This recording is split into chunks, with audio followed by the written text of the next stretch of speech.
কোন কাজ আমরা কবে কখন করছি সেটা নির্ধারণ করতে গেলে আপনার আমার জন্ম ছক অনুযায়ী সেদিন চন্দ্রের অবস্থান, চন্দ্র যে নক্ষত্রে আছে সে তার অবস্থান, সেই নক্ষত্রটা আপনার আমার জন্মগত নক্ষত্র সাপেক্ষে পজিটিভ না নেগেটিভ সেটাকে দেখে নেওয়া।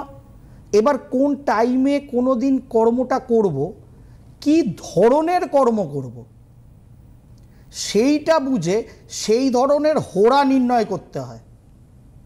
ধরুন আমরা কোনো দিন প্রথম অনুষ্ঠান শুরু করব, যদি আমার কাছে অপশান থাকে যে আমি দিদি বসে যে কোনো সময় একটা অনুষ্ঠানটা শুরু করতে পারি, তাহলে যখনই আমরা মিডিয়া রিলেটেড ক্রিয়েটিভ কোনো পার্টের কাজ করতে যাচ্ছি এবং যেটা প্রসারিত হবে, যেটা চলতে থাকবে, সুতরাং আমরা তখন কি দেখব যে মূল আমি অনুষ্ঠানটা করছি, দিদি উপস্থাপিকা। সুতরাং দুজনেরই যদি জন্মছক দেখা যায় তো ভেরি গুড, না তো অ্যাটলিস্ট আমার, কারণ আমার ওপরেই বেস করে অনুষ্ঠানটা চলবে। সুতরাং আমার জন্ম ছকের রাশির নক্ষত্র অনুযায়ী সেই দিনকের রাশির নক্ষত্র কী এবং চন্দ্রটা কোন অবস্থানে আছে আমার রাশির সাপেক্ষে, আমার চন্দ্র সাপেক্ষে।